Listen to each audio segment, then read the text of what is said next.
Coming to you live from Tennessee, from the east to the west. We are talking Cowboys everything. And you've just entered the Cowboy Zone. Welcome back to another episode of the Cowboy Zone. I'm your host, Marcus Jones, the Bluff City Cowboys, coming to you live from Memphis, Tennessee. My co-host Lambo isn't here with me tonight. He's still working through some personal matters, so he'll be joining us again before the season ends. But tonight, I do have a special guest with me, a friend of the show, one of my favorite podcasters from the NFC East Division, Mr. Ryan Cooley of Cooley's Controversial Takes, joining us again. How's it going, Ryan? It's going pretty well. How about yourself? Man, doing good. Just ready to talk some Cowboys football, talk about the football team. Always good to get another perspective. Normally, like I mentioned to you before we came live, I try to watch the last 4 games of every team before I kind of try to break them down. And interesting enough, you guys have been hot these past 4 games, so it's been some good games to watch. Yeah, I thought we were dead in the water, 2-6, but then again, last year we were 1-5. I thought we were done too. So I don't know what it is. Ron Rivera pulling this team. When their backs are against the wall for some reason, I don't know why. They just they start fighting.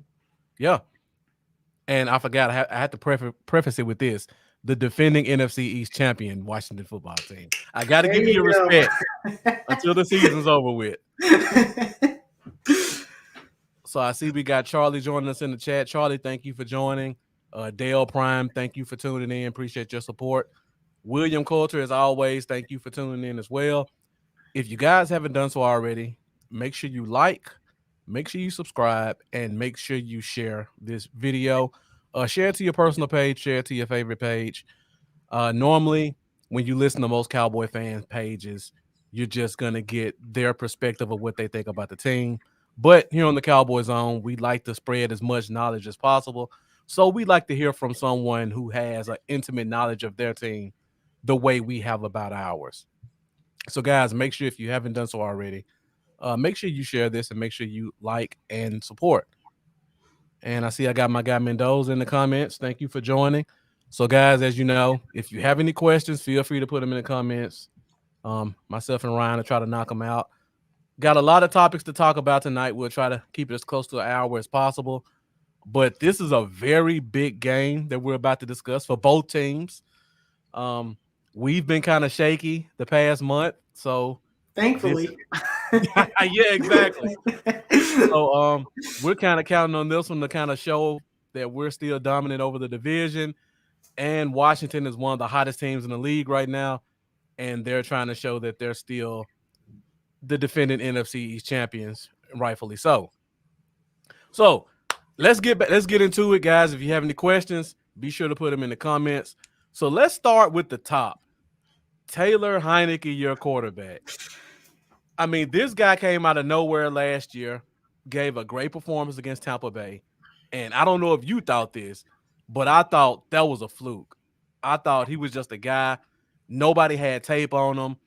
He showed some mobility, which any team that doesn't have tape, that always kind of throws them off their game. But then he comes into this season in a reserve role for Ryan Fitzpatrick, kind of so-so the first 4 or 5 weeks, and then he just has been lighting up the past 4 weeks. Yep. So what are your thoughts on your quarterback? Yeah, I absolutely thought it was a fluke too. And it's funny because you have Washington fans. We've been so just poor at the quarterback position for so long that any glimmer of hope, fans are going crazy over. So this whole offseason, it was, we got to get Heinicke. He's the future. He's the future. I'm like, come on, it's one game. And people were really overblowing it. And then Ryan Fitzpatrick comes in. He didn't look good before he got hurt. Taylor Heinicke comes in, doesn't look that great either. Then he beats the Giants, and that starts the Taylor Heinicke hype train. And see, I told you it wasn't a fluke. And it's like, okay, he beat the Giants, and it wasn't like it was lights out. It was a good game. Right. And then, of course, that whole after the 4 or 5 games, it was really rough. And then at some points, we were even talking about putting in Kyle Allen. That's how bad it got. Yeah, that's pretty bad. Yeah, it got really bad because I was like, at some point we got to try something else because this is pretty bad. And then it just started clicking. And it's not just him because I think a lot of people give credit to him. He's definitely playing a lot better. He's limiting dumb plays, and that's what he had a lot of when we lost those games and we started 2-6. The biggest thing is the defense started getting better, and he started protecting the ball and not having so many turnover-worthy plays that led to, obviously the other team getting the ball and the defense couldn't do their thing. So I think it's really a team effort with this turnaround. But for Taylor Heinicke, I think there, of course, now that we're on this 4-game win streak, the Taylor Heinicke hype train's left the station. He's the future. Oh my God. And I'm still going to sit pretty where I'm saying he is a very high-end backup to low-end starter because he is very limited in what he can do in arm talent. He's one of the worst deep ball passers, and I think in today's game you really have to have somewhat of a deep game. Yeah, and he ranks dead last in deep passing grade of 20-plus yards. He ranks dead last, 35th among 35 qualifying quarterbacks. So, did not know that. Wow. Yeah, it's not. It's funny because I did see a stat, I think it was yesterday, the day before, that said Taylor Heinicke was like 5th in 20-plus yard touchdown passes. But, a lot of that can come from 50-50 balls, with Terry McLaurin caught a lot of. I think J.D. McKissick catching the 5-yard pass. Exactly. Yards after the catch. So that stat can be really misleading. But when he's airing it out deep, it's not a good thing. So I think you have to have that.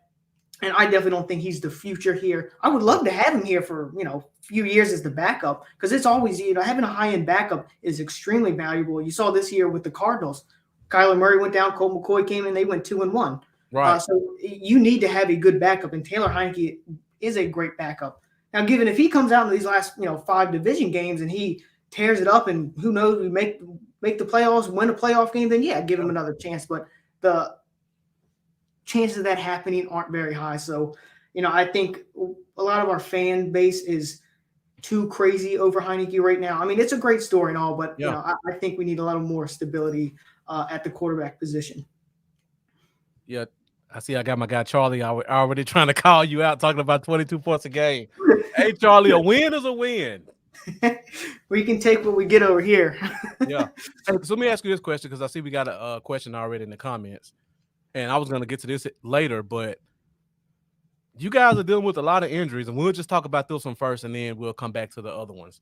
So no Josh Sweat this week. You're already missing Chase Young. Who's replacing him? Is it Shaka Toney? One of my he's not one of my favorite sack guys from Penn State. Yeah, we got James Smith-Williams and Casey Twohill, who I think Twohill. I've never heard of either one of them. Yeah, no, like I said, most people don't. And they haven't been great in there. Who was it? Daniel Wise. Didn't he play with you guys? He did. Well, he didn't play with us. He's gotten a good amount of snaps, and he's been the best out of those kind of 3 of Smith-Williams and Twohill. He's been the best. Okay. Not great by any means. Like I said, they're backups, so you can't expect them to be great. But, we're definitely – I think the worst part about it is our secondary was so bad early on with, like, miscommunications. I mean, there was, like, 50-yard touchdown passes, seemed like 2 or 3 times every game. But now that they got their communication down, they're playing a lot better. And now we lose Chase Young and Montez Sweat. So we never got to see our defense at full strength, which does suck. Right. But, our edge rushers, it's Deron Payne has stepped up, I would say, in the interior. So our defensive line still looks good. Jonathan Allen really stepped up. Yeah, all pro. I think he's all pro this year. He's been absurd. And he took over 2 games of the last 4. Yep, he is ridiculous. And like I said, Deron Payne was kind of struggling early. I won't say struggling, but, really wasn't crazy good. First round. Yeah, and he stepped up, and since Chase Young went down, which we need, so now we might not have that edge, pressure, but we're generating pressure on the interior, which, if we're being honest, that can really give a lot of quarterbacks fits as opposed to just coming off the edge. Interior pressure gives definitely our team it does. Yeah, so we're going to need them to have their best games of their career on Sunday. All right, so since we're on defense, we'll come back to offense in a minute. Let's stick with defense. So we talked about Jonathan Allen. This front 7 has, in my opinion, looked better since Chase Young went out. Can you explain that at all? Like, how did that happen? I mean, I wish I could. It doesn't make sense. Chase Young, he's been kind of a disappointment, or was a disappointment this year, and that's not something I'm worried about. A lot of players have this sophomore slump, and he was great, phenomenal his rookie year. He wasn't. It's not like he was playing bad by any means. Some Washington fans will make you say, like, "Oh, he sucked." He wasn't bad. He just wasn't as dominant as he was last year, which, it's normal for some players. But I don't know why.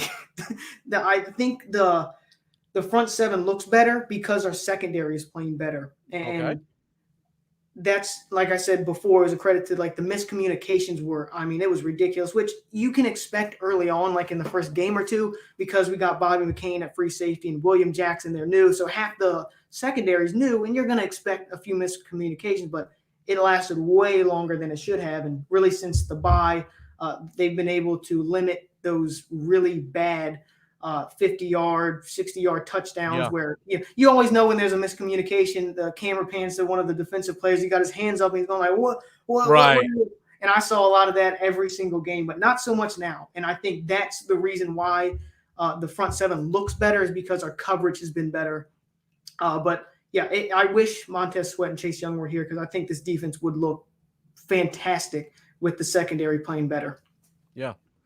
And moving to the next level, that linebacker level. Now we can just go on with that. I don't want to talk about that.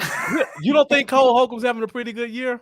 This is outside looking in. He's inconsistent. And that's, to be fair, that's with a lot of linebackers, because they got to do a lot of different things. But Holcomb, he'll make, even like you saw in the last game, he made a couple really good plays in coverage. Saved a touchdown one time. But that's the problem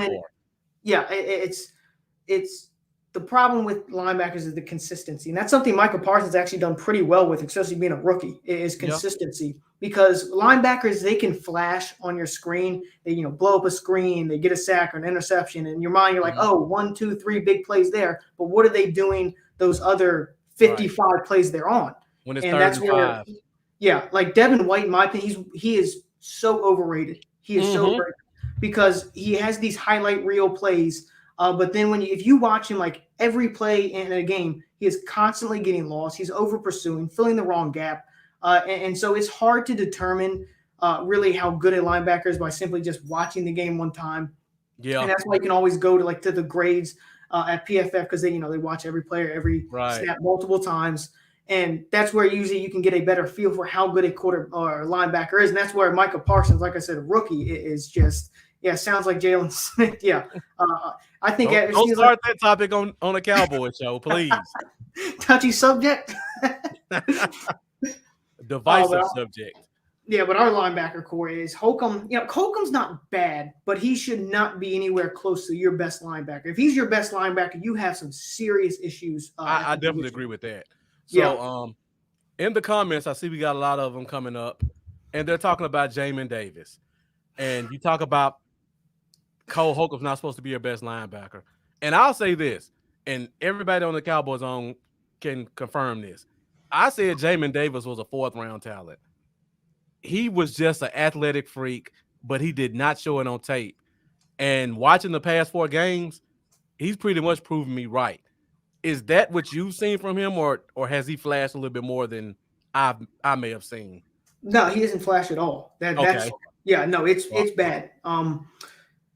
I tried to stay optimistic. I was like, it's Ron Rivera. He knows linebackers. And, and I figured, maybe he knows something that I don't, because when I was doing a live draft show at the time, and I was waiting for the players I had in my mind, who they're going to – I had like 5 players they could possibly pick. And then they say Jamin Davis. And I'm like, what the – and I was, trying to say some nice things. I was like, he's really athletic and he has a ton of potential. Yeah. And – I don't want to judge him too harshly in his first year. We knew it was going to be a struggle his first year, but we were hoping to see more flashes, and he just hasn't done. And the bad thing is he's not even playing a lot. He's only playing on like half the snaps, which kind of shows you oh my God, the coaching staff doesn't even trust him.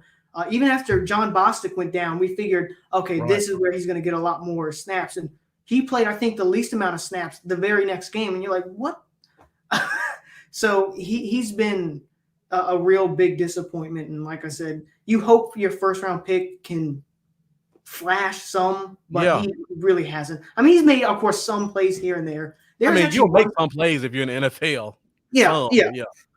Exactly. There's one play against the Raiders. Derek Carr, I think, scrambled to his left, and I'm watching Jamin Davis. It was on 3rd down, I think it was, and Derek Carr outran him. I'm like, this is the dude that's supposed to be this athletic freak. He got, he looked like he was slow as molasses trying to run him down. I'm like, this is just really, really bad. And I hope that, he has a big turnaround this offseason and in 2022, but I just don't see it. Oh, I agree 100%. And just as being a draft guy, he wasn't even top 8 on my linebacker list. I know it's hard for you watching Baron Browning in Denver just step in and getting 11 tackles a game. And another one that we probably both have as a touchy subject is Joker for Cleveland. Oh, my God. Oh, man, I would have loved to have him in the second. You know what? I think the worst part is I really was like kind of concerned. I was like, he is kind of small.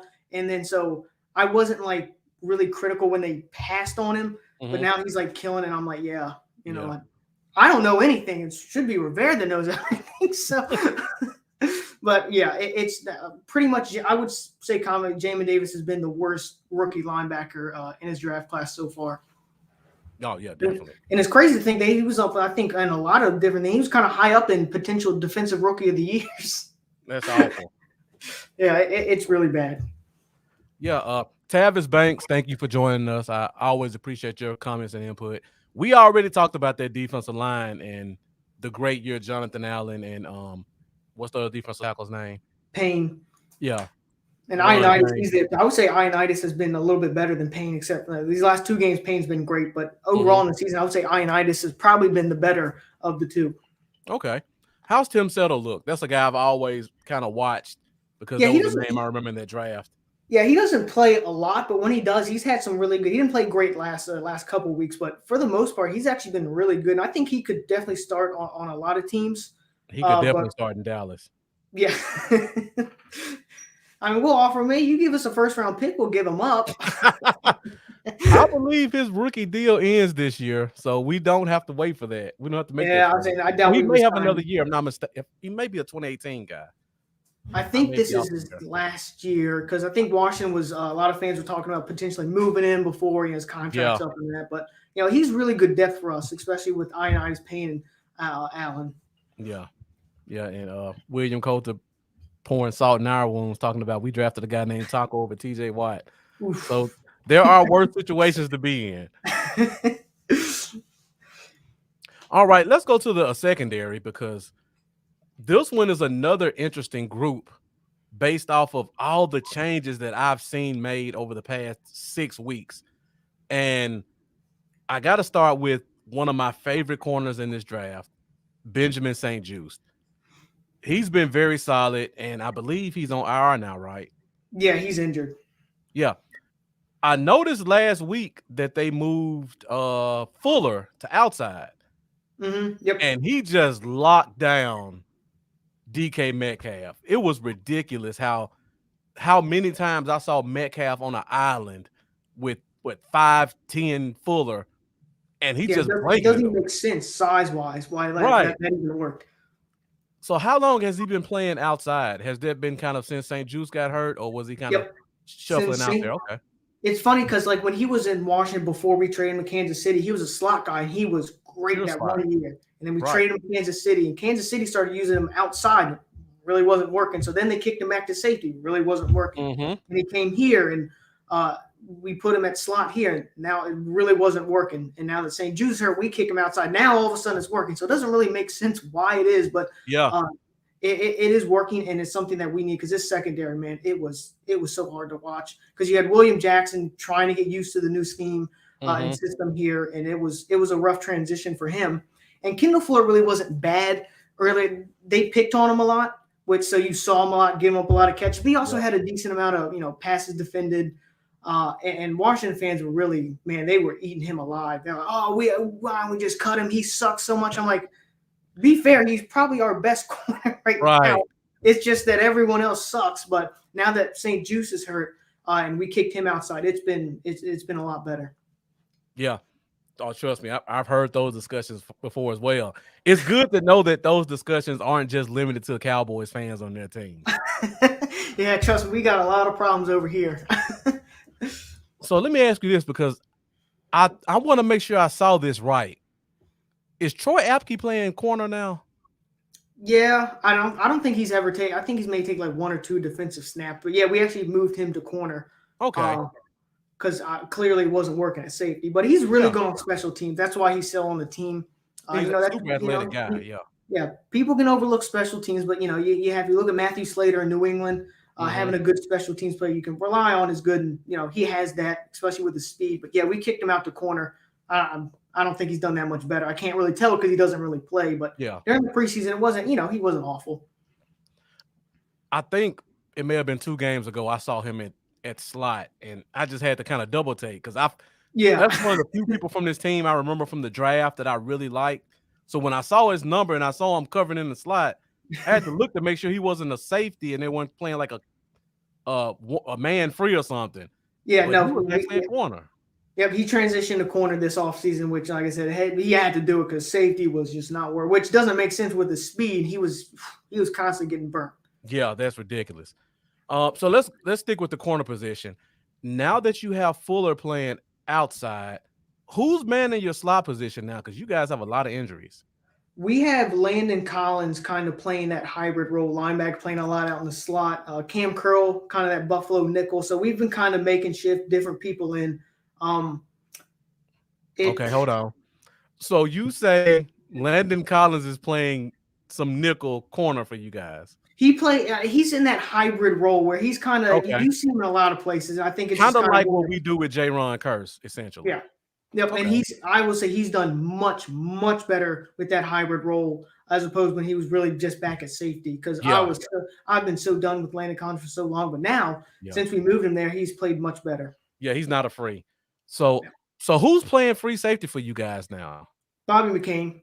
He started the season at free safety, Because I think we had Jeremy Reeves. He was kind of starting late in the season. I really liked him. Then we made that trade for Bobby McCain. It was rough at first, but he's kind of starting to hold his own.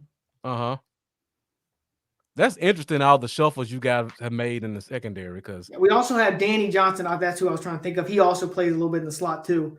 Yeah, my guy Mendoza always throws those names out as soon as you say them. Right when you say him, Mendoza already. I was trying to think of my mind. I was like, I can't think of his name. It was Danny Johnson. That's right. So now, since Mendoza stumped me with this one, you have to tell me who Daryl Roberts is and what position he plays. Is he a corner or a safety? He got me. I don't know. He doesn't really play that. Leave it to Mendoza. That's all I can say. Yeah, so Mendoza, you tell us what position Daryl Roberts plays. So, what type of scheme do you guys normally play in terms of your coverage? Because it's interesting when you talk about all the different ways you guys are shifting guys around. Are you guys like a cover 2, cover 3? Is it like a safe quarters? We play a lot of cover 2, and we play a lot of man too. That's what William Jackson really struggled, because in Cincinnati he played a lot of zone in Cincinnati, and that was a big thing for him. And I'm like, and a lot of people say, oh well, he was mainly zone. I'm like, I don't care. Look what we're paying him. Like, you're an NFL corner, you got to get it down. So yeah, we played a lot of cover 2, a lot of man. Which Ron Rivera and those physical defenses. That's what you kind of expect. I like how my guy Geechee joined us. Thank you for the comments. How he posted it. That's honestly what I was thinking too when I saw that. Basically, after Fuller, it doesn't sound good. But you guys got through Tampa Bay. You got through Seattle. Very talented receiver. So something has to be working at some point. Yeah, I say it doesn't make sense why it is, but it's the biggest thing has been the lack of miscommunications that they've been screwing up on. That was just killing us early on. So I see my guy Mendoza put another name up here, and another one of the safeties I kind of follow, but I didn't see him touch the field. And there's Derek Forrest from Cincinnati. Is he getting any playing time in the secondary at safety? Not really, not too much. And he's kind of battled with some injuries, so he's not. Okay. He hasn't gotten a ton of playing time. He does play a little bit on special teams, which you expect kind of those mid-round guys to do. Yeah. But he's had some injuries, but I definitely still think he has a lot of potential. Yeah, he's definitely built. He kind of reminds me of what we have with Donovan Wilson. He's one of those guys. If he could stay healthy and get a chance, he's gonna flash enough to get some playing time. But until then, he's just gonna make his impact on special teams. So it sounds like so far those defensive tackles have just really been anchoring what you guys have done defensively. We don't have a choice. They have to be. I say we got so many people in the secondary, injuries in the front seven. They have to be. Thank God they've been able to stay. The interior, they've been able to stay healthy. Ioannidis, Settle, Allen, Payne, they've all thankfully been able to stay healthy. But like I said, the linebackers been unhealthy, edges, and Landon Collins been out. But somehow we're still playing good defense, which doesn't make sense. But hey, at the same time, I'll take it. Right. So and guys, keep bringing the comments. Let me go through real quick because we had a lot of people join. Had to say shouts out to Tavis. Thank you for joining. Got my guy Geechee joining. Two very knowledgeable guys. They follow draft and other teams as much as anybody you could find out there. And of course, my guy Mendoza, he's definitely on top of things as well. And William Coulter bringing the great questions and comments as always. So guys, I see the numbers are still growing. So if you're there and you're watching, get in the comments. Even if you don't have a question or a comment, just let us know you're there so we can shout you out and thank you for joining us for this episode. And if you have any questions for Ryan, be sure to put those out there as well. We're going pretty quickly through this. We're at 27 minutes, and we can get back to the offense really quick. And we stopped off at quarterback, so now I want to go to the backfield because this is pretty much our biggest concern. And Jack Meeker, thank you for joining. Sorry, it was a bunch of comments coming in at one time. So if you made a comment, Jack, I apologize for looking over it, but thank you for joining. So going back to the backfield, and Antonio Gibson murdered us last year, both games. It was beautiful, wasn't it? It was a homicide. It was terrible. But this year, our running game has improved, and the first 5-6 weeks, Gibson looked like a shell of himself. And the past 4, he's starting to progress. I won't say he's been dominant, but they're giving him more carries, which was shocking the first 6 weeks, how he was only getting 12 carries and now he's getting double that. Yep. Has he recovered from that shin injury, or what's going on with him right now the past couple of weeks to see him get more in the groove?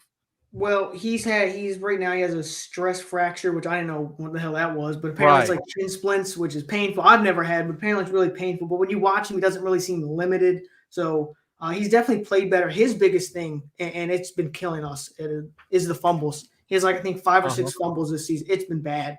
To the point where I was ready to just put him on the bench. That's the one thing as a running back you can't do is fumble the ball. I don't care how good you are. We went through that with Zeke last year. Yeah, it's really annoying to say the least to watch when your offense is moving down the field. It was week 1 against the Chargers. I don't like playing the probably and if game, but we probably would have beat the Chargers. And Antonio Gibson, we were inside their 10 and he fumbled the ball. We don't get any points there. The Chargers went down and scored a touchdown. That was pretty much all she wrote. I remember that game, yeah. Yeah, and you're hoping okay, that was just, really bad play by him. And then it just kept going on and on and on at missed opportune times. And I was ready just to put Jarrett Patterson, J.D. McKissick kind of as those two backs. And, Ron Rivera kept with him. And now that J.D. McKissick, he's been hurt. He's in concussion protocol. I don't think he practiced today either. So I don't know if he's going to be able to play Sunday. He didn't practice today.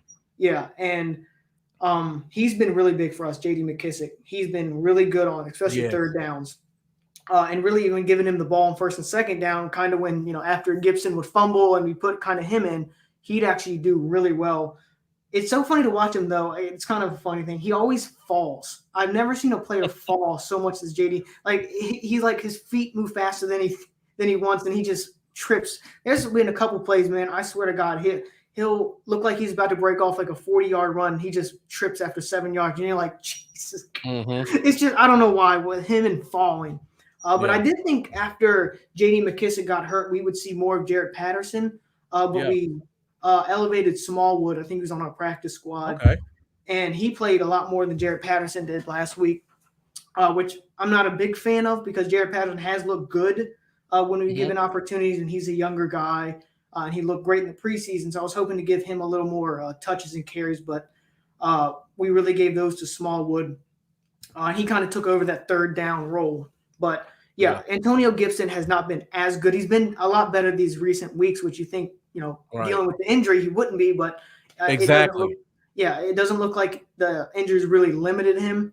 But good for him through playing through the pain, and he's played a lot better, and he hasn't really fumbled in a couple games. So hopefully, that was just a short little thing for him. But that's also a credit how good our running game has been. It is a credit to our offensive line. Mm-hmm. So, why haven't they been using him in the passing game as much? Is it strictly just J.D. McKissick has kind of taken that role? Yeah, does he have 10 catches this year? No, we don't. I mean, we throw some screens to him, but I was really hoping when we drafted him, he would actually when we first drafted him, I was hoping we'd keep him at receiver. Right. Because at the time, we needed receivers, and so when they announced him, Antonio Gibson, they said running back, and I was like, because I think there was another player on the board. I can't remember who it was. I was hoping we draft, and then they say Antonio Gibson running back, and I'm like, what? Why would we do that? But he looked really great last year, and I was hoping we get him more involved in the passing game from being a former wide receiver. But I think J.D. McKissick has been so good as our receiving back. I think he's comfortable having Antonio Gibson as the first, second down back and bringing him. Plus, also I think Rivera and his time in Carolina watching Christian McCaffrey, I think he would rather have, instead of having Antonio Gibson there first, second, and third down, kind of varying up who's on the field and limiting their amount of touches they get, because as we know, the running back lifespan is pretty short. Yeah, that's true. And I watched every snap Gibson took in college. I knew he would do this because he was, and Cowboys fans hate me when I say this, but Gibson was a much better player than Tony Pollard was in college, and people still kill me for that. Gibson's been showing it. I will say though, I'm confident to Pollard. He's actually been really good this year. He has been. I said last year, and maybe I was a little too early, but I still feel confident. I said last year I felt Tony Pollard was you guys' best running back, and that wasn't a slight towards Zeke. Zeke's just getting old, which he has a ton of tread on those tires. It happens. It's not saying that Zeke wasn't good or anything. I just felt even last year when I watched Tony Pollard, he has a lot more juice and had a lot more juice than Zeke has. Mm-hmm. Well, we're stuck with Zeke for at least another year because of that contract. So. See, as someone, I don't value running backs here. I would never give a running back a second contract. Yeah, and this is Charlie right here. He has a podcast called DCU, and we do a collab podcast on Saturday nights. So I'm going to give him your information because he probably wants to have you on the show. But because Charlie is the leader of Running Backs Don't Matter, so he's right there. Hey, that's my guy then. Yeah, I get a lot of crap from people when I say that. Oh, he does too. Believe me. Yeah. So yeah, thank you, Charlie. I appreciate that. We watch a lot of podcasts, and we have to kind of pick and choose who we go with because everybody can't be objective about their team or our team, but Ryan does a really good job of that. I try. It's gonna be hard on Sunday. It will be hard on that. Yeah. Hey, you got to root for your team, though. We all understand that. I will say it's good that I think it's good for the NFL when you got Washington and Dallas, competitive in the division. Like I said, 4 weeks ago, I thought this game wouldn't even have mattered, but I think it's great for the NFL with this rivalry, which has been, I think, dead for quite a while. Yeah. Especially with Washington being so bad for so long. It's been dead. So hopefully, this is just things to come. It's always great. I hate the Cowboys. I hope they hate Washington. So it sometimes is a good thing. Yeah, definitely. But still good to have respect for the other team. Exactly. Always Hopeful looks like a new name, so thank you for joining. Make sure you subscribe to my YouTube channel. I got the information going across the bottom of the screen. And keep making those questions and comments because we're all about fan interaction at the Cowboys Zone. And guys, we're 35 minutes, so we're about to hit a couple more offensive topics and see if Ryan has any questions for me or us as Cowboys fans about our team in certain positions. William wants to know, are you going to the game? No. Okay. Too cold? Yeah. I usually got to work after the game, so I definitely can't go to the game. Plus, I think they said the standing area at FedEx, which is like the very top, is $100. Mm-hmm. That's like the cheapest tickets are going for. Most are going like $300-$400. Just like Dallas. Nobody wants to go to FedEx Field. That is a complete crap stadium. I mean, I don't know if you saw. It was like week 2 or 3 or something like that. We actually had sewage falling on people in the stands. Like one of the. I did see that. Yeah. I'm like, dude, In this past week, we had the sprinkler system went off in one of the press boxes or something. I'm like, dude, this stadium. Wow. No one wants to go to this crap stadium. That's awful. I've only been to 2 or 3 games in my life, even live football game. Yeah, I mean, I don't like. To me, when I went to FedEx, I was like, yeah, it's cool. First time ever being like to an actual live game. It was cool, but I was kind of like, this stadium kind of sucks from what I've seen. From like y'all stadium is like top of the line, and you see what Rams Stadium looks like now. You look at little FedEx, and you're like, Jesus God. Right. Definitely at the other end of the spectrum. Yeah, William Coulter said he's been there 5 times. He agrees with you. Yeah, it's bad. It means garbage it's stadium. Like walking into a parking garage. Mm-hmm. And William asked another question about what do you think about gambling becoming legal in Maryland? Well, see, I am broke, so I don't gamble, and I'm very cheap, so I don't gamble. But I think it's a good thing. It gets people more involved. I know some people are little on the line of betting and not betting. To me, I'm kind of like, do what you want. If you feel like you can make some money off it, go ahead. And plus I don't have luck. We in our family call it the Cooley luck. We don't have very much of it, so I know damn well if I bet on anything, no chance in hell I'd win. So I think it's a good thing. Plus, it brings in money for the state, which could hopefully maybe help us build a stadium soon. Yeah, because I think they said Dan Snyder and Jason Wright, they were going like to other countries, even looking at different stadiums. Because I think they said the lease is up 2025 or 2026, so we have to have a new stadium by then, and hopefully it's something a hell of a lot better than what we got now. Yeah. Oh, back to the defense really quick. I forgot to ask this question. Do your corners travel? No, not really. Not really. So, like we have CD Lamb, and he goes inside out, and he's pretty much been our best receiver this year. Fuller wouldn't follow him inside out. He'll just kind of stay on the edge. I mean, Rivero, you kind of you never know with him what they're going to do. They're going to do what's they think's best, but probably not. And mainly because I don't think we don't have one like shut down corner to follow like the best receiver, and I think he's fine with just leaving them on their sides. Okay. Yeah, I just wanted to come back to that. Because I mean, he might. I said Rivera, he might put Fuller on it. You never know, but yeah, they don't tend to travel. Yeah. If you guys are going to have Landon Collins on CD Lamb, it's going to be a long day. I just put it like that. But with our coaching staff, they may just continue to try to run it up the middle and just completely neutralize our advantage. So you never know. I'm fine with that. Yeah. All right, let's go to this receiver position. You brought this up. And first of all, we talk about Terry McLaurin. How do you think his year has been so far? I know they've been doing their usual force feeding him. But to me, it seems like he hasn't been as dominant as he was last year. I wouldn't say not as dominant. I feel like we should be giving him more looks. We definitely throw a lot of 50-50 balls his way, but that's also you got to run. Some of the production isn't there because of our lack at quarterback.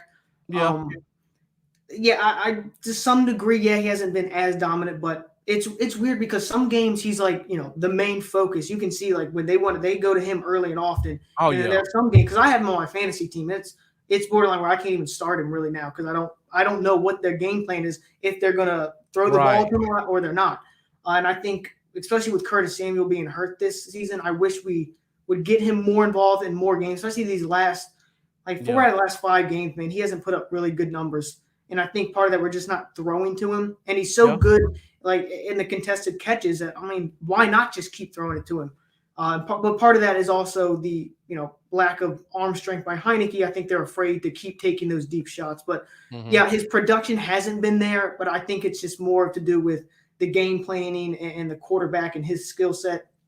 But I wish we would target him, especially with. I thought going into the season when we had Curtis Samuel, I'm like, okay, good. That'll take some of the attention away from him. Right. But Samuel's been hurt pretty much this entire year, and he's been, pretty disappointing. So, all they had to do is let's focus in on Terry McLaurin, and that's what most defenses do. So, watching the games, I can't figure out who your number 2 receiver is. I assume it's Curtis Samuel, but he hasn't played much. Who's the number 2? Is it Humphrey? Is it Deandre Carter? Yeah, Deandre Carter has been a very pleasant surprise, to say the least. If you remember Steven Sims from the past couple of years, oh yeah, he is what Deandre Carter is what we hope Steven Sims would be, because Deandre Carter is great at returning, and because of the injury to Curtis Samuel, we had to get him more involved in the offense. He's actually done really well. So I would say he's kind of our number 2, but then sometimes Humphreys is one player who you look at his stats, it doesn't look like he's done a whole lot, but he's made a lot of kind of big catches and big situations, like key third downs. So he's kind of like a safety blanket in some situations. So, but I would say DeAndre Carter's probably our number 2, but it's kind of split between him and Humphreys, which really isn't a good thing when you don't have like a solidified number 2, which we were hoping Curtis Samuel would be. But he's had this groin injury. This is the weirdest injury, dude. He's been, I think he injured in like June or July, and it's just been the same injury, just been nagging him this entire year. When I look at DeAndre Carter, he looks tiny. Is he like 5'7"? Because he looks real small on the field. Small. Yeah, he's small. He's got that returner body, really small, but really quick, really fast. Like I said, he's like what we were hoping Steve Smith would become, or Sims would become. Yeah, Steven Sims, yeah. Okay, and I see I got my guy Pap in the comments. Thank you, Pap, for joining. Appreciate your support. My guy Deomi Brown from North Carolina, has he done anything on the field? Because I haven't seen him in the last 2 weeks. Yeah, he hasn't done much. He's been kind of a disappointment too from the draft. But, rookie receivers, sometimes they can take a little bit to get adjusted at the NFL level. He's had a couple catches here and there, but for the most part, I would kind of label him as irrelevant. He hasn't done much. Yeah. Hopefully next year, maybe he can take a step up. But for this year, and once again, like at North Carolina, he was kind of that deep threat there. He was, yeah. And with Heineke, we can't really take those deep shots that I think maybe Rivera and Scott Turner want. Okay. So you mentioned Adam Humphrey. Oh, and Mendoza asked the question. Our guy Gandy Golden, for some reason, he keeps sticking around. Big 6'5" receiver out of Liberty, I believe, if I'm not mistaken. Has he touched the field this year? Because no, he's on our practice squad. No, yeah, he didn't make the team. Yeah, and we put him back on the. Yeah, I had such high hopes for him. Dax Milne, though, yeah, he's come on a couple plays with the injuries we've had there, so he's gotten a decent amount of snaps. He's had a couple catches, but he's kind of our last receiver on the depth chart. But yeah, Gandy Golden, he's been he's pretty much over there. Yeah, that's really surprising. I thought he had a lot of potential. Yeah. William Coulter asked about Logan Ryan. Logan Ryan doesn't play for you guys, does he? He plays for the Giants, doesn't he? He plays for the Giants, right? He may mean a different name. I'm not mistaken. Let me know if you mean somebody else, William, because I'm sure Logan Ryan plays for the Giants, and he's actually having a pretty good year at the safety position. Yep, one of the few bright spots for the Giants this year. Right. I love their secondary. Oh, thank you. He meant Logan Thomas. I had a feeling that's who you meant, but I wanted to make sure. And that's actually where I was headed next. Yep. Arguably top 10 tight end this year, but he keeps getting hurt. And isn't he hurt now? Yeah, he's on IR. His season's pretty much over now because Yannick Ngakoue, in my opinion, it was a pretty dirty play by him. We had him coming across, Logan Thomas coming across the line. I think it was on a run play. Ngakoue saw it, looked at him, and just immediately dropped drove down. They said when they did the MRI, they said it wasn't torn, which was a lot because initially they thought he tore his ACL and MCL, but they said his ACL was fine. There was some damage to the knee, but it's still not too many weeks in the season. So they went ahead and put him on IR, which pretty much ends his season, which sucks because you could see the impact when he did come back. Right away, especially had that one touchdown. So it sucks not to have him, but it does give John Bates more opportunities than Ricky Seals-Jones, who I think he'll be back this week. Okay. Yeah, that was my next question. So, well, tell us a little bit about John Baitstein. I think he's a rookie because I remember the name, and I know he played for a team that was in blue. I don't know why I want to say Duke. Was it Duke? Oh my God, I'm trying to think because he was took him in the middle rounds. For some reason Stanford's sticking. I know it's not Stanford. For some reason that's sticking. No, it's a team in blue. I remember. It may be Boise. No, I think that's it. That's it. Okay. I think it is Boise. Yeah, I was drawing blank there. Yeah, Yeah. it was Boise. So let us know a little bit about him then, since you say he may step up. Yeah, we thought initially because Ricky Seals, once Logan Thomas got hurt early in the season, then Ricky Seals-Jones stepped up, and we thought it could have been John Bates, and we're like, oh great, this is going to be another Jeremy Sprinkle a situation here where we draft some guy in the middle round where he had receiving potential, and he just ends up being a blocking tight end. First of all, he's been great as a blocking tight end. I think last week he had like a 95.3 run blocking grade, which is insane. Yeah. So he's been really good blocking, but since the injuries to Logan Thomas and Ricky Seals-Jones, he's actually looked really good in the receiving game. He had this a few weeks ago when he started getting him involved. He had a fumble in the middle of the game, and everyone went, boo, we don't want to get him out of here. Of course, fans can be a little overreactive, but he's since then, he has been getting more and more involved each week, and it's showing optimism moving forward because Logan Thomas, like I said, has had the injuries. Ricky Seals-Jones, I'm not sure if he's under contract next year. So I would be more than comfortable having John Bates and Logan Thomas splitting snaps there or having them on the field at the same time. I'm pretty sure Ricky Seals signed a 1-year deal. Yeah, I'm assuming it was. One thing that stood up to me about John Bates, watching him in the game last week, that dude is enormous. Like, he's got to be 6'8". It's ridiculous how tall he is. Yeah, he's pretty big, and I think that's part of the reason why he's good a blocker because he is so big, kind of like that Gronk type tight end, which you're kind of seeing not as many of. You're seeing kind of the smaller tight ends because they're more used in the passing game now. Yeah, he's definitely a pretty hefty dude, which if you can add that into the passing game, I think that's really good for us. Yeah, and William Coulter, I knew this one was coming, talking about Moss. Is he still on you guys' practice squad? Oh, no, he's in Cincinnati now. Oh, okay. I think he actually you know what? I think yeah, Daddy's Moss. He was on the practice squad in Cincinnati, and then I think it was like 2 weeks ago he got called up to, I guess he had an injury, and he was going to play, and he got hurt during pregame warmups. And that sounds about right. It's kind of a running gag in Washington. We're like, oh my God, the legendary Thaddeus tight end for Washington, Thaddeus Moss, almost got his start. And injuries derailed it. Yep. All right, guys. We're at 48 minutes. Got one more position group to talk about, and then if Ryan has any questions for us, he can feel free to shoot them out. Let's go to this offensive line because we talk about all these positions. This one is probably the most surprising to me in terms of how good they've been looking so far this year. So let's just go from one end to the next. Start at left tackle. And is Lucas playing left tackle or is it Leno?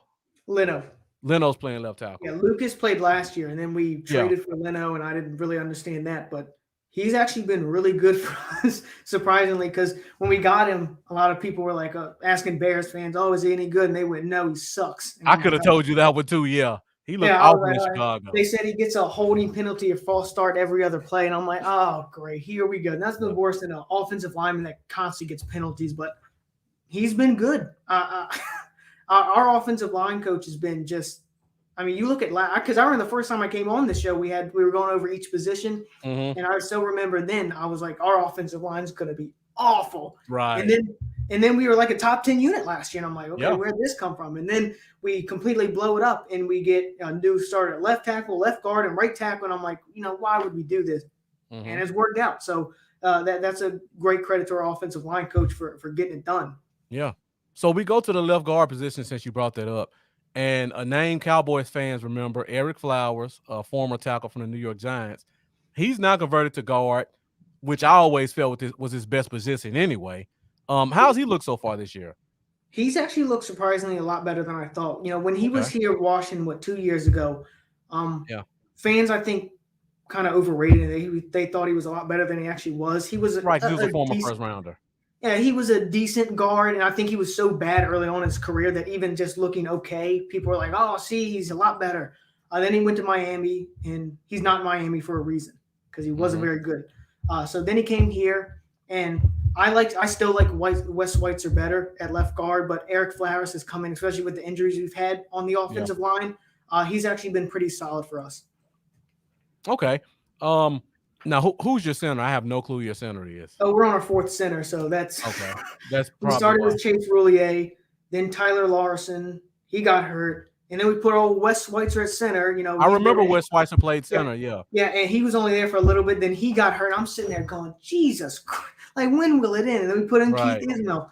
And everybody we've put in so far has actually done decently. Like, they're not a problem. And it doesn't make sense. You would think eventually, something would, especially Keith Ismail, he was number 4. We put in our guard before we put in him at center. I think we drafted him, I think 6th round a couple years ago. I think he's from San Diego State. And I liked the pick at the time. And he was, 4th center now. And he's looked good. Not anything great. He was, but for being your 4th center, he's holding his own. Yeah. If he can snap the ball and not get blown back, that's about as much as you can ask for. Yep. Yeah. So Brandon Sheriff, still the right guard? Yeah, he's been kind of disappointing this year. And but he's been injured this year, though, right? Yeah, he deals with injuries every single year. Yeah, I know. And it's why I wouldn't recommend re-signing him, because he's making $18 million this year. And he's probably going to want something close to that, if not exactly that, per year. And I don't think he's worth that. Last year, he was phenomenal last year. And then but before that, most of his career, he was always a good guard, but never a great guard. And he's kind of taken that step back to where, he's a good one, but not great. It is so frustrating watching him on screens. It's like he can't. Oh my! It was week 1. He had a screen, and it should have been a touchdown. Couldn't get the DB. And then last week we hit a screen to Curtis Samuel, and no one was in front of Samuel. It would have been a touchdown. And Brandon Sheriff couldn't block I think it was the nickel or whatever. I remember that play. Yeah. Oh my God. I'm just sitting there. Dude, you're making $18 million. Are you kidding me?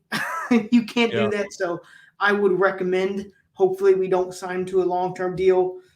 He's just not going to be worth the money. And plus the durability, he's always hurt. All right. So then we go to the right tackle position. And you told me off air that it's Cornelius Lucas. Yep. I know you guys still have Sadiq Charles on the bench, and he started last year, but you said he's awful at tackle. That whole experiment that's over. Yeah. Okay. So we started the season at right tackle with Cosme, and he actually did pretty good. I like Cosme. Yeah, to be that good early on, it was optimistic, and then he kind of dealt with injuries. So we have Cornelius Lucas there at right tackle, which, when he was in Chicago, I think they had Leno at left tackle and Lucas at right tackle. So he kind of goes back to his original position. And he's done really good. Like I said, this whole offensive line as a whole has been a solid unit. They're not anyone that's like top 5, but as long as you can hold your own, you can't ask for much more than that, especially given that, we don't have an elite player anywhere on that offensive line, but they're collectively playing really well. Beverly Francis, thank you for joining. Do you know what VOA means? I have absolutely no idea. Okay, well, Beverly Francis, let us know what VOA means. I know that's for your information. Yeah, let us know. So when you look at this offensive line, what do you think the weak point is on this line? Just looking at the guys. You got to go obvious right now. It's going to be center because of the injuries. Then I would go left guard.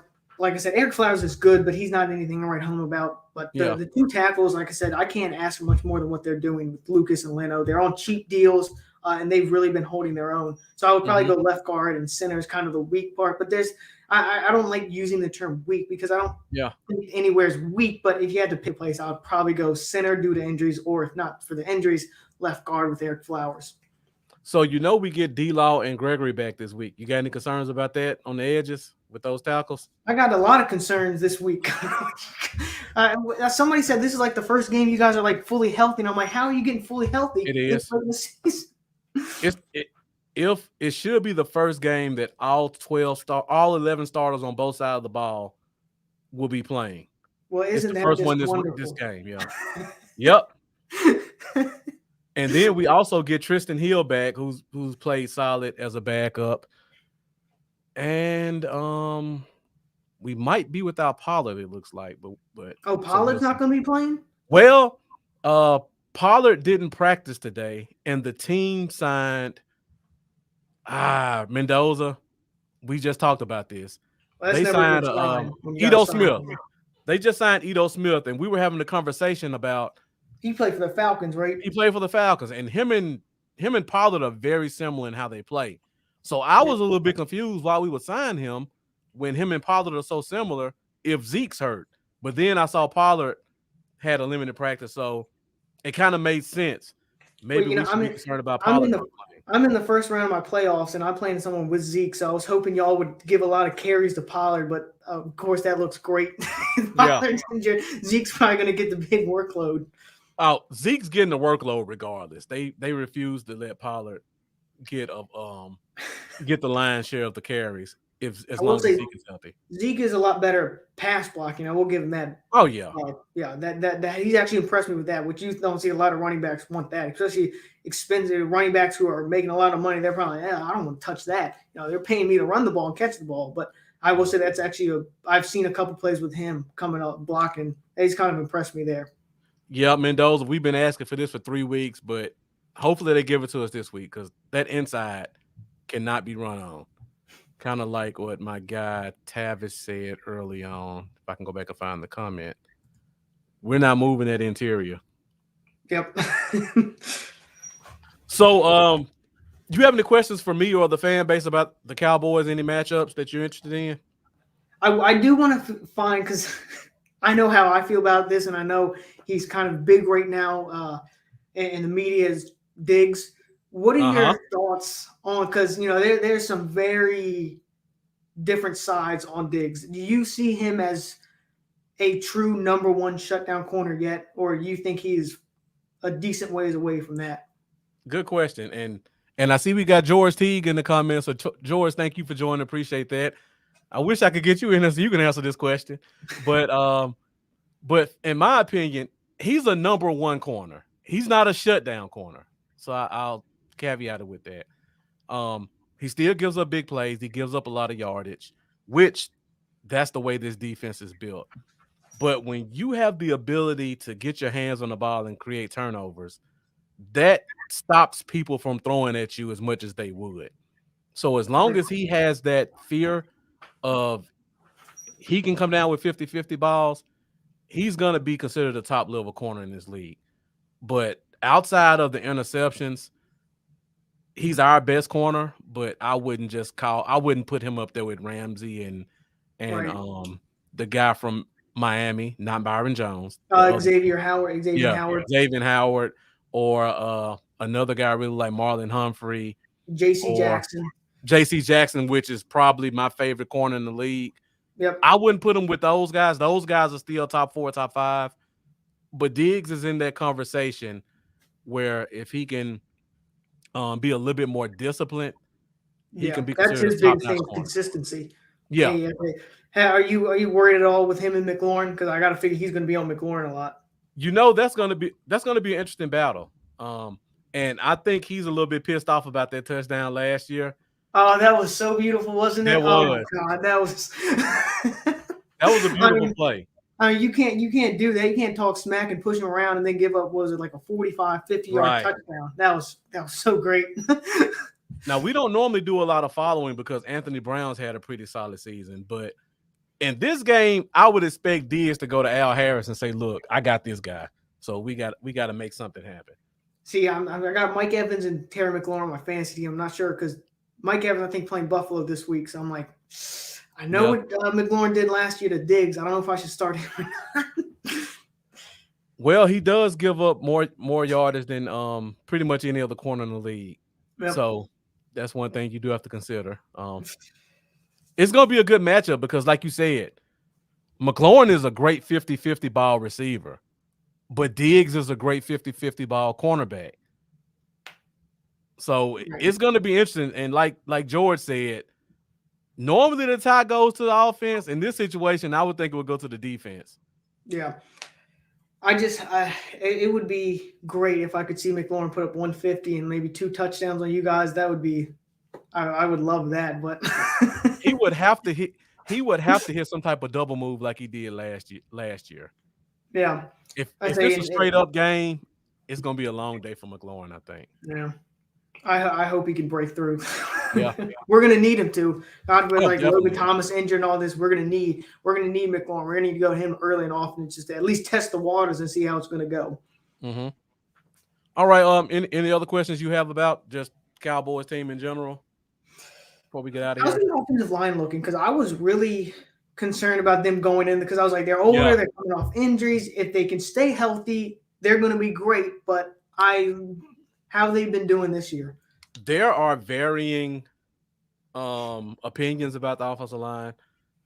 I'm in the minority. And let me put Charlie's comment up here. Me and Charlie tend to agree on a lot of stuff. I haven't hit dipshit level with him yet, but he agrees. He's a good cornerback, great ball skills, not a shutdown guy. Exactly. Good corners don't grow on trees. It's hard to be a good corner in this league. It's a passing especially I say nowadays with the rules and all that. It's definitely, especially finding even a shutdown corner. That's damn near impossible now. Yeah. So going back to the offensive line, this is where I am with it. I'm a strong believer in consistency. We've had a lot of talk lately about best five, and that's been the discussion the entire season with the Cowboys fan base, and apparently with our front office because they've been doing a lot of shuffling. If a guy looks good, I don't think you should move him. They moved Conor Williams because he was getting one penalty a game. And my opinion on Conor, you don't take a guy out who gives you 59 good snaps because he gives you one or two bad snaps. Right. Nobody's perfect. I hate the holding calls, but he's giving you 57, 58 really good snaps. The holding calls haven't lost us a game so far. So you don't pull that out. And then at the right tackle position, we got this whole debacle. Is it Terrence Steele? Is it Lyle Collins? Collins is the higher paid guy. Steele is the ascending player, had a bad year last year. And they keep playing musical chairs on their right tackle spot. See, I thought Collins was having a good year. This year? Yeah. No, I would say it was a solid year, but it wasn't a good enough year for them to take Steele away from right tackle. Gotcha. Because Steele had a solid year. And when you have a guy who's playing young and he's playing well, unless the other guy's just Pro Bowl level, I don't agree with taking the younger guy out. Exactly. Because you can't put him back in. Develop. Yep. Right. Once you take him out, you've taken his confidence away and you've knocked him out of his rhythm. And Collins comes back, Steele goes to the bench. Steele gets put to left tackle, which he hasn't played since his freshman year of college. Oh, and he smart. gets destroyed. He gets destroyed in that game. Then Tyron Smith comes back. Terrence Steele starting at right tackle. Lyle Collins on the bench. So, and this week, I don't even know who's the starting right tackle. Like Jerry Jones says one thing, and it kills the chemistry too. I say, exactly. I say you got to have that harmony on the offensive line. You can't be switching. Like the only reason they should be switching out is if either one person's playing really, really bad, or you're dealing with injuries. Like I said, Washington has been. We put in Charles Leno at left tackle, and we haven't considered moving. Even as good of a year Lucas had last year, we haven't even considered putting him at left tackle.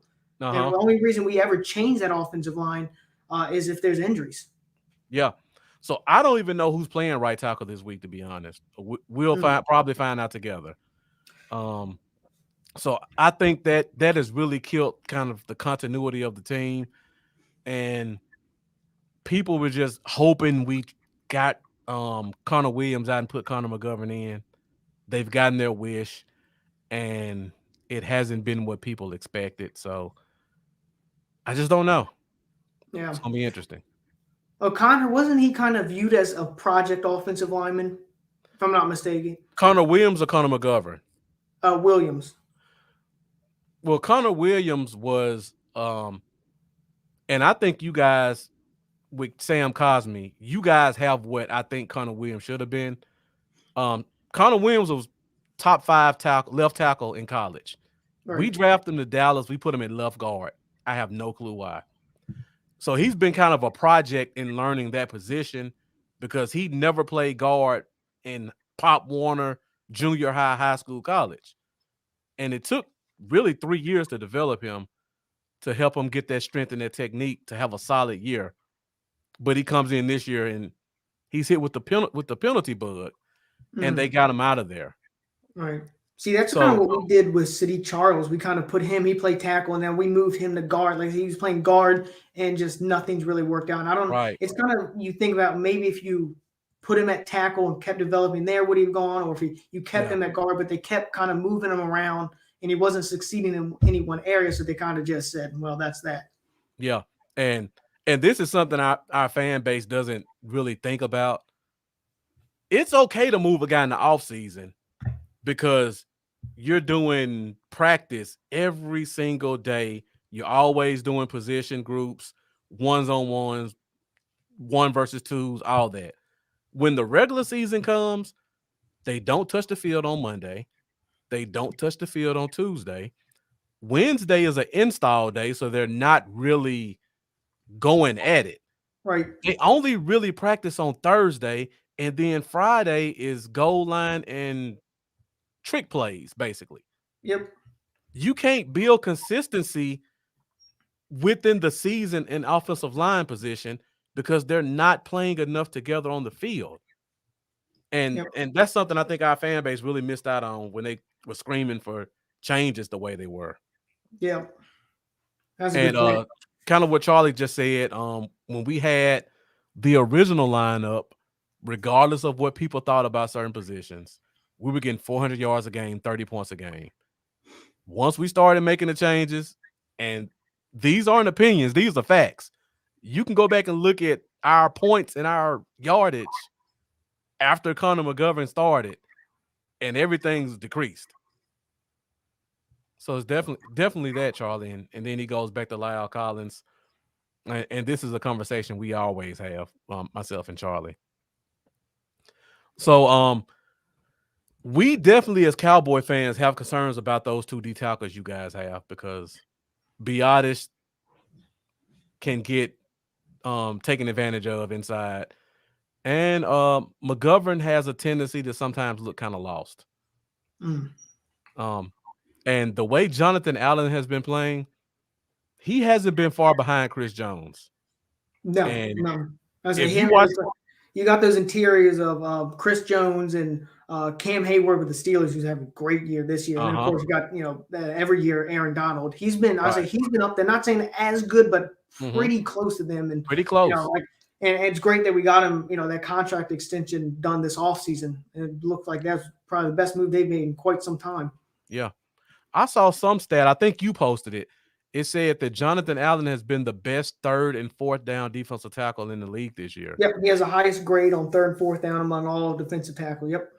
So if you guys remember what Chris Jones did to us on 3rd down when he played him, Jonathan Allen, like Ryan said, he's not at that level yet, but he's not far from it. So we really need to be concerned about that.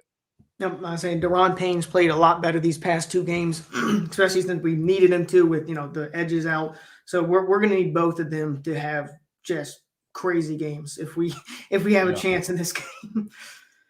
Mendoza asked a question about Kelvin Harmon.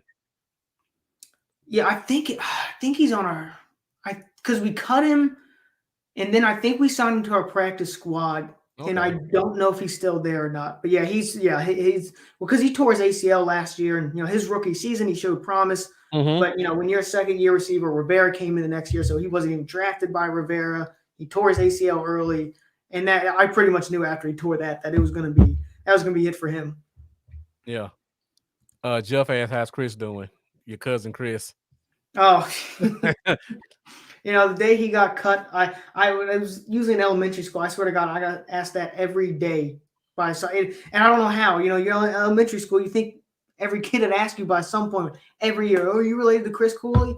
Yeah, I do have a cousin named Chris Cooley, but it's not. He didn't play in the NFL. Right.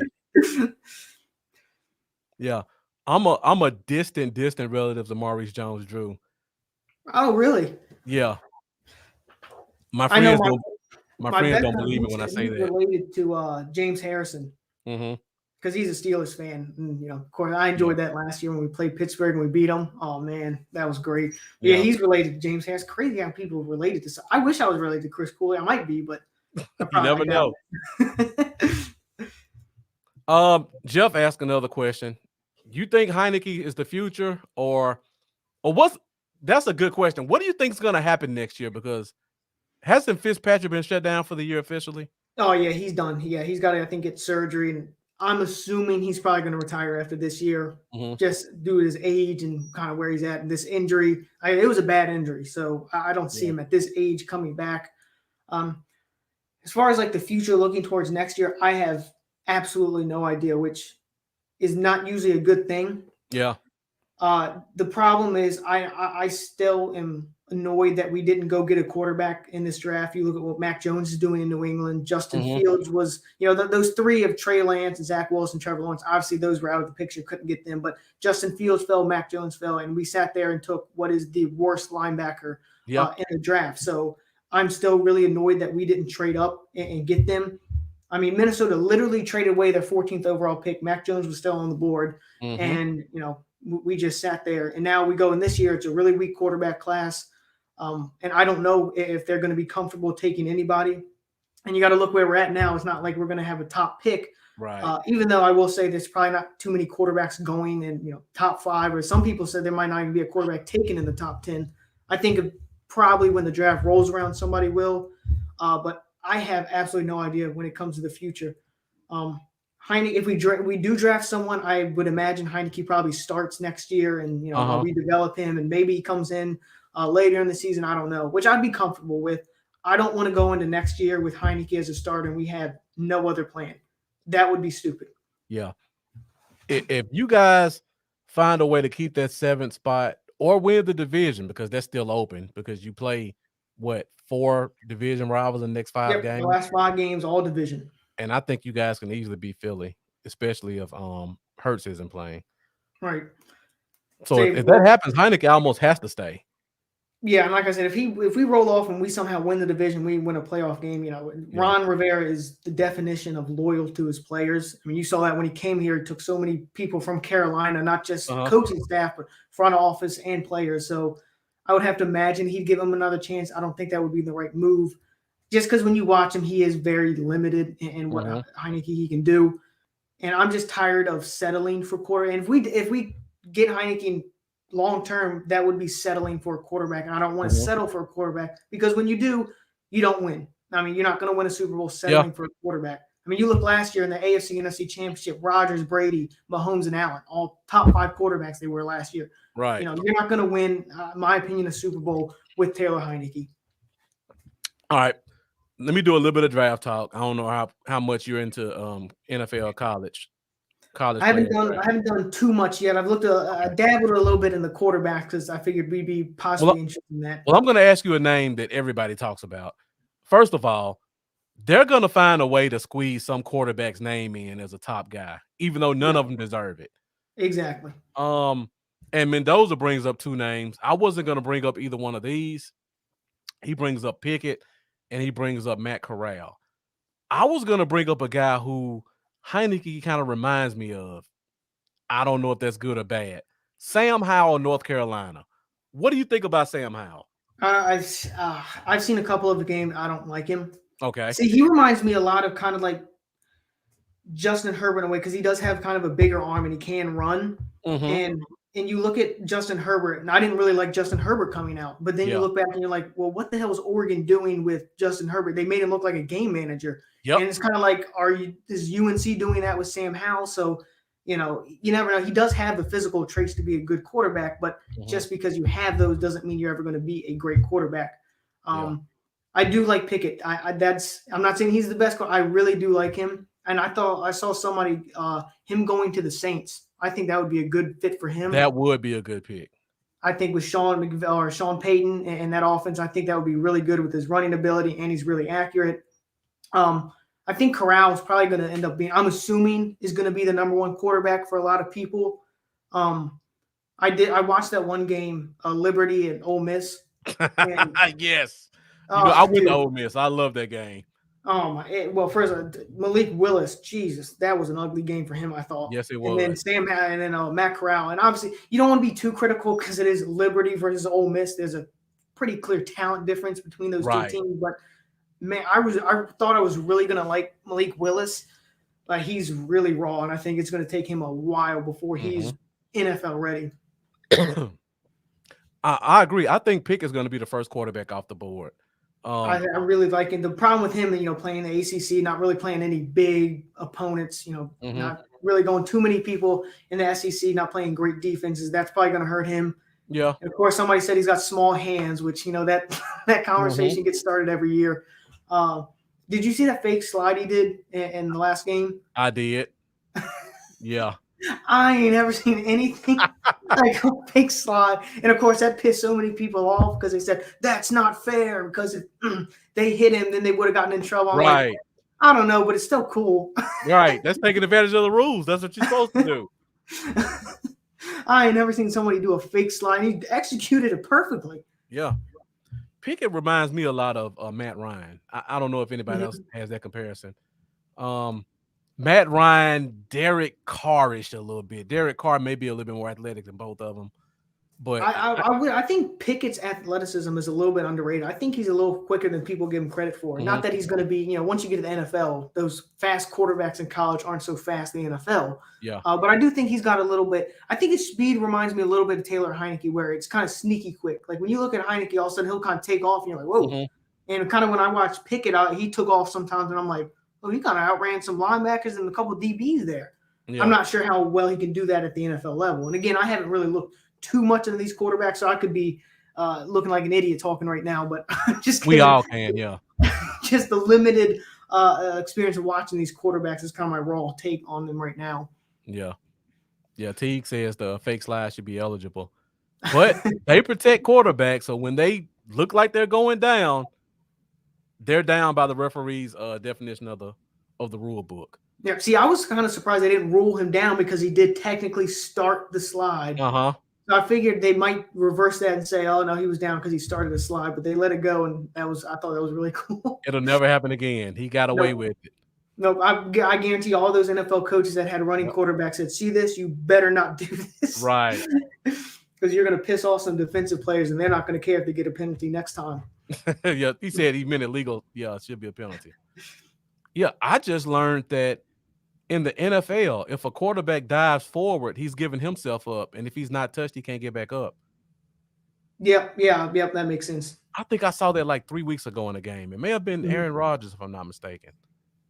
But I thought that's just really overprotecting quarterbacks. But yeah, I guess you don't want some defensive tackle falling into his head because he fly forward. Right. And, a lot of people do complain about how protective quarterbacks are, but at the same time, the NFL's a business. And when a quarterback goes down, especially a star quarterback, that hurts their business. I mean, you look at a couple of years ago when Aaron Rodgers went down and they had their backup in, and that season was over for Green Bay. No one really cared about watching their games. So it really hurts revenue-wise the NFL when those star quarterbacks aren't playing. So that's why I think they're so protected. I don't know. I don't have too much of a problem with it because, like I said, when those star quarterbacks do go down, that whole team just is blown up.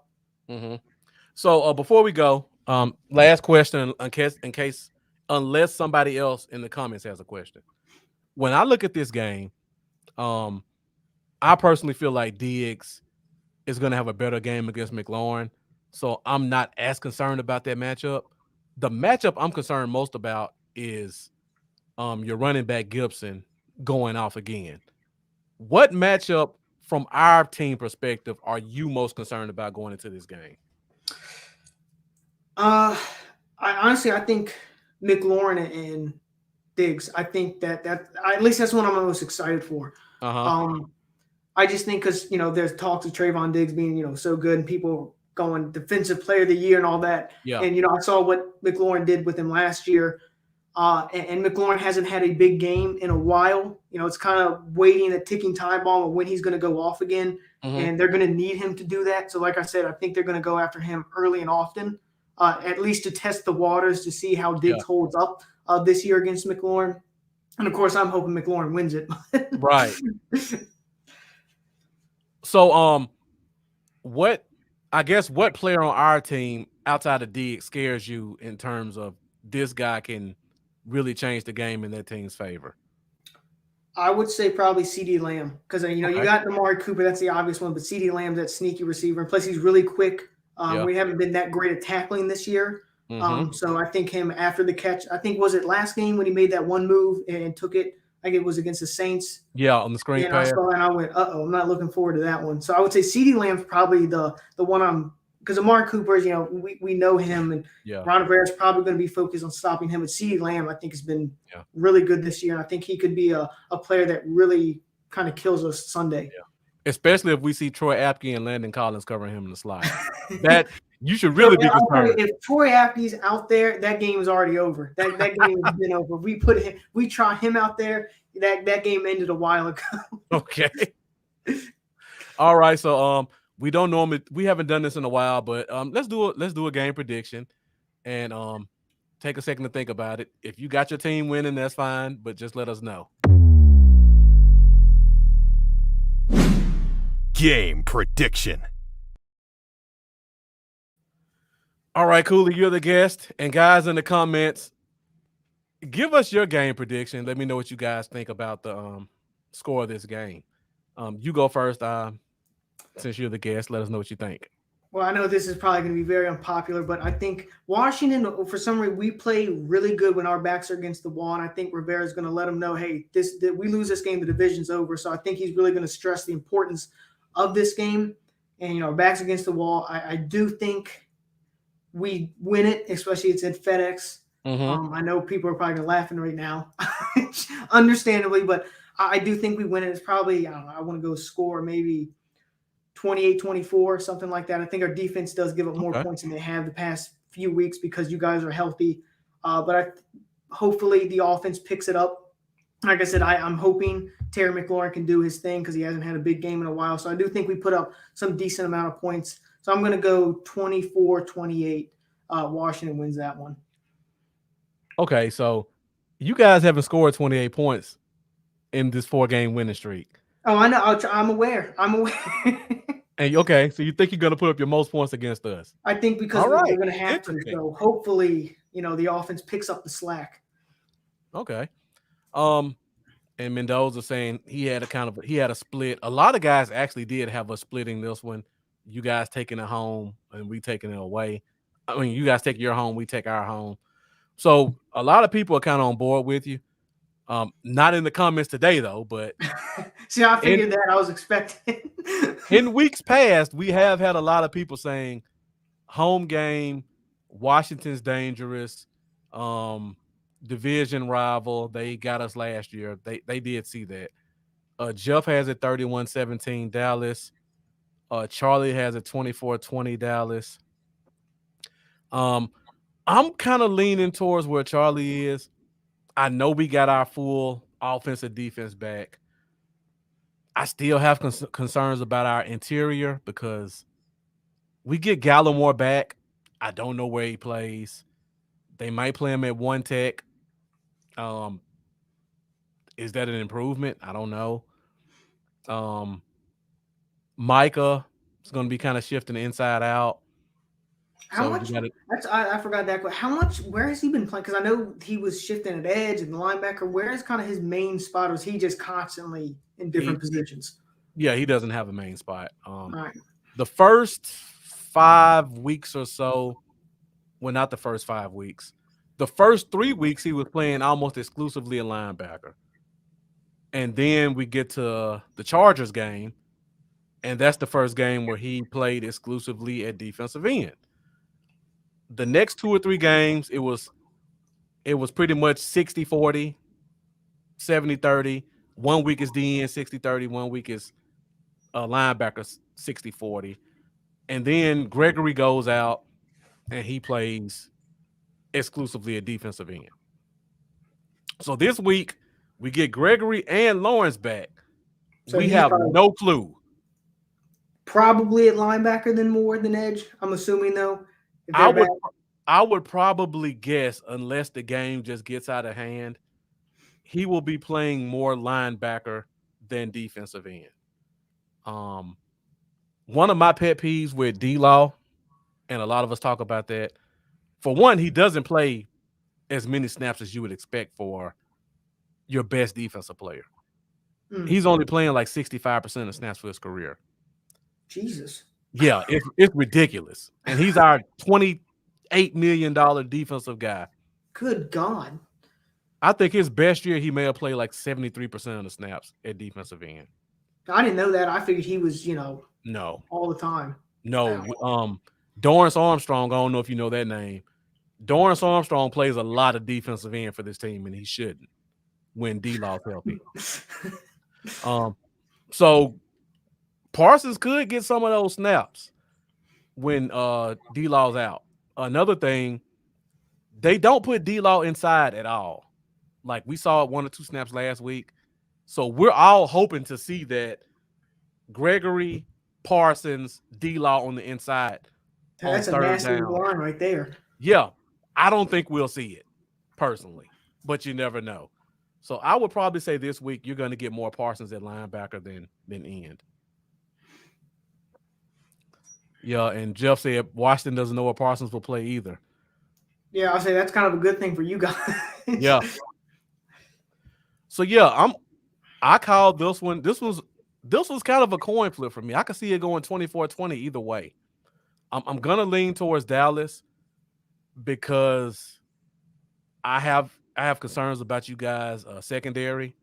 So I think if we're able to get the ball out, I think we make some plays. And Charlie, thank you bringing the great stats. Charlie's a stat and PFF guy too, so God, we're just clicking, aren't we? Oh, Charlie. Ryan actually works with PFF. So you really would love this guy to bring him on the show. So yeah, Parsons has 304 snaps at D line, 360 in the box. So it's pretty much 50-50 at this point. So you just don't know. Shane Odom saying Washington wins if the refs do us a wrong week to play nice. And thank you for joining us, Shane. I appreciate it. Yeah, he said not their grades. Yeah, Charlie likes using DVOA and stuff like that. Mm-hmm. He's not as high on he's not that high on PFF grades, but he does love a good statistic. He does love a good statistic. He's not one of those guys who will use a PFF grade only to make his point, though. I'll give him that. Right. He does. Well, like anything, you have to have any statistic grade. You always got to have context with it. Mm-hmm. Most of our fan base doesn't, though. And Mendoza says Washington is 50% in the red zone, 29th in the league. Yeah, that's another thing with you got to worry about with us. The finishing drive. That I swear, my whole life we've never been able a good red zone offense. We've always struggled to once we get in that red zone to finish drives. Okay. Oh, it's always frustrating. Yeah, Charlie does subscribe to PFF though, and they have a lot of stuff he likes. Okay, last question, then we'll let you go. Hour 28 minutes. As Cowboy fans, is there any guy that you're concerned about on your team that we should kind of be aware of as this is a guy that that the Cowboys can pick on and kind of be a difference maker to flip the game? That the Cowboys could pick on? Yeah, who's the guy that we should look for? Like when we see this number isolated, you're concerned. I would say Bobby McCain, our free safety, because he's been pretty inconsistent. He's been a lot better, in this 4-game win streak, but he showed a lot of, like I said, when I was talking about that miscommunication and the hands up on, that was mainly him. Every time they flashed, it was him with his hands up. So I would say him. He's probably the best corner or actually safety to pick on. Like I said, William Jackson, I would have said him, but he's been a lot better lately. And then Kendall Fuller, like I said, he's been really good since we kicked him outside. So I would say anybody in that secondary, of course, anybody at linebacker, just go ahead. That's free fire on them. But in the secondary, I would say probably Bobby McCain, even though he's played better, but you never know the inconsistent play with him. Yeah. And for us, it's Jonathan Allen. Like you pick the guard or the center. If they find a way to continuously isolate him on those guys on third downs and we're not able to convert, we're going to be in serious trouble. So, yeah. Should be a good matchup. I think it's going to be a very good game. I wish they would flex it, but it's too late now. But it should be a good matchup. I'm excited to see how this one plays out. It won't be a blowout either way, I don't think. And well, we say that, and then we'll probably get blown out. Hey, somebody made the comment. We can beat anybody, and we could just as easily be beaten by anybody. Yep. So I don't take anything for granted when it comes to this Cowboys team right now. Say a lot of these teams, the NFC East, we got the same mindset, don't we? Yeah, pretty much. Yeah, that 4-game win streak looks good, but everybody can get you. Yep. All right, so before you go, Ryan, let the people know where they can find you at and how they can follow you. Well, on Twitter, I pretty much just use Twitter. You can follow me at Cooley's Takes. And then, of course, my podcast is on Podbean, Spotify, iTunes, Cooley's Controversial Takes, and also write articles for Nuts and Bolts Sports, which is pretty much just Washington articles. But yeah, so usually pretty much tweet every day on Cooley's Takes. So if you want to follow me there, I usually tweet about Washington too. So, and of course, I'll be tweeting a lot on Sunday. Well, unless we're losing, then I'll probably just put my phone down. Boy, this is a name I haven't seen in a while. I got Cooley. The Cowboys Cooley. There we Thank you for go. joining us tonight. There's a Cowboys super fan that watches a lot of podcasts, gives out a lot of great comments. Teague saying Schultz is our X factor. If they match him up with Jamin Davis, I definitely see that. Oh yeah, I'm gonna say pick away. That's gonna be ugly. Exactly. All right, guys. Well, you can find us Facebook, Instagram, YouTube, Bluff City Cowboys. You can find me on Twitter at Bluff Cowboys, and my co-host Lambo, Everything Cowboys, y'all. I talked to him today. He says they're close to getting their house sold, so he's still trying to get things ready for the big sale. So hopefully the next week or so we'll be able to get him to come back on the show and join us. He didn't give us our rivalry week video with Cowboy Dale like he normally does, but we got several other chances over the next couple weeks. We get Washington in 2 weeks again, so he promised me we'll at least have a Cowboy Dale video in 2 weeks. So be sure to stay tuned with that. Follow his page on Cowboys, y'all. And also, you can find us this Saturday with Keeping Up with the Joneses, 8 p.m. Central Standard Time. Myself, Charlie at Dallas Cowboy Uncensored, and Rika with Rika Moves the Chains. We'll be talking about this game in more depth. And also, continue to follow us every Wednesday night, 8:30 Central Standard Time. Hopefully, we'll have a Victory Wednesday next week to talk about this game. But you never know. But be sure to come and join us. Talk about key matchups with next week's game, and follow us for all your news and notes. Cowboys football. So, Cooley, once again, thank you for joining. Whenever I want to talk Washington football team, you're always my guy to go through. And if we win this week, I'll probably see if I can get you back in 2 weeks. I don't know if I want to come on then. Or I might just come on with a bag over my head. Yeah. If we lose this game, I don't know if anybody will want to see your face in 2 weeks. So hey, that's understandable. Yeah. So I definitely appreciate you joining us tonight. Taking the time out. I know you kind of made your rounds today, so I appreciate you giving me an hour and a half to talk some Washington football. No problem. I love coming on here. You guys actually give Cowboys fans a good name. Yeah. Not very many of you though, but we take pride in that at the Cowboys Zone. Because I can promise you, there are some Cowboys podcasts I can't even watch. It's way too. I see it on Twitter, and I'm just like, good. But then again, I try to be fair. I'm like, yeah, we got a lot of crazy fans out there too. It's probably any fan base, but I think just so many fans in Dallas that are they're out there. I think we can both agree though, the Eagles fans are the most delusional. Oh, they're whack, man. Yeah, you don't know what they're gonna do. Yeah. All right, guys. Well, thank you all for watching. Appreciate your support as always. Be sure to like, share, and subscribe if you're watching on YouTube. If you're watching on Facebook, be sure to share this video, share it to your personal page, share it to your favorite page. Let the people know what we talked about tonight. And we'll see you guys next week. Thank you for joining. Marcus, this is Ryan. And you guys have a good night. Thank you for joining.